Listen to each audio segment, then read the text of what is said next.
Huwag kang mabahala, may nagbabantay sa dilim. Yeah. Nag-aabang sa sulok at may hawak na patalim. Di ka hayaan na muli pang masaktan. Huwag ka nang matakot sa dilim. Yeah.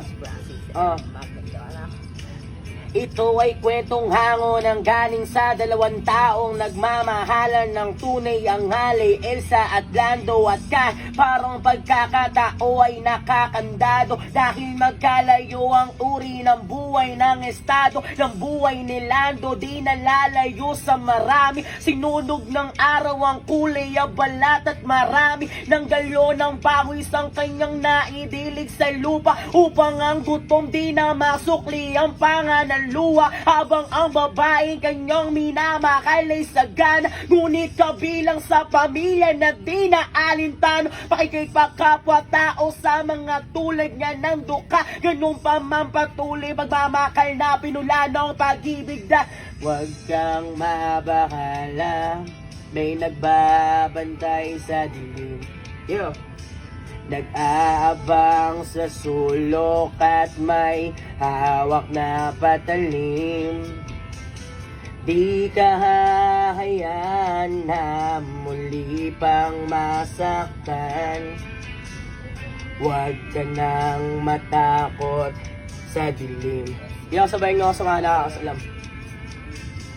Kahit na ano pang bagay ang pilit na ihadlang, sino man ay walang makakapigil sa pag-akbang ng mga paang nang nais na ang marating ang ligaya. Niyaya magtanan di nagatubili na sumama, hawak ang pangarap at pangako sa isa't isa, na pagkalayo-layo na nandi na mamuhay ng may kaba. Dahil alam nila sa bawat isa'y nakalaan ang pagmamahalan ng tangi nilang sinasandalon. Walang iba pang bagay na silang makikiling, kundi isang pamilya sa loob ng apat na dingding, sa isang bubong na maaring tawaging tahanan. Bakit may pangit na kabanatang kailangan pang daanan pa?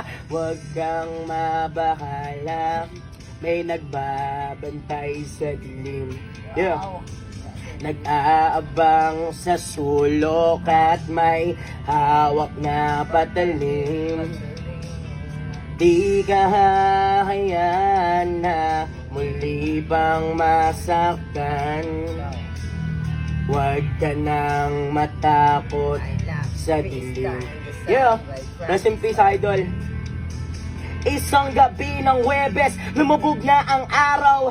Doon tayo magkita pa sa lubong ko'y siopa upang ating pagatian. Pagdating ng hapunan, meron palang nakaabang sa amin na kamalasan. Eskinita sa ermita, may sumaksa kay Elsa. Sa tagiliran ng isa na makalawang na lanseta, ang gamit upang makuha lang ang kanyang pitaka. Kami mahirap lamang, bakit di na siya naawa?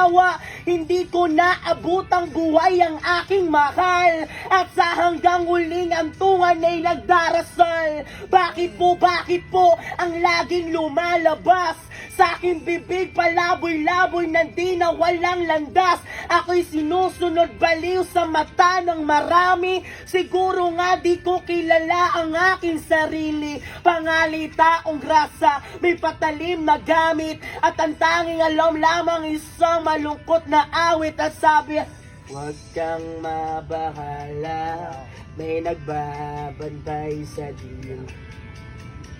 Nag-aabang sa sulok at may hawak na patalim. Di ka hahayaan na muli pang masaktan. Huwag ka nang matakot sa dilim. Yeah. Huwag ka nang matakot sa dilim.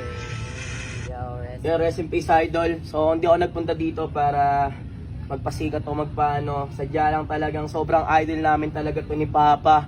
So, ngayon ko lang napuntahan si idol na dito lang pala nakalibing sa Loyola, sa Marikina. So, ayun, syempre, siya yung nagpasimula ng hip-hop dito talaga sa Pilipinas. At yun, idol, sana kung naririnig mo ko at kung nakikita mo to, sana proud ka sa akin. At kahit hindi kita naabutan, sana basbasan mo ko. At syempre, saksi rin si Kuya Jojo, ayan, si Kuya Fresh Boy. Isa yan sa mga dancer ni Idol, ni Francis MC, Kuya Fresh Boy. So, ayun, kung nagustuhan nyo to yung video na to, palike and follow and share na rin ako sa JVlog 2.0 at mabuhay ang hip hop. Peace out.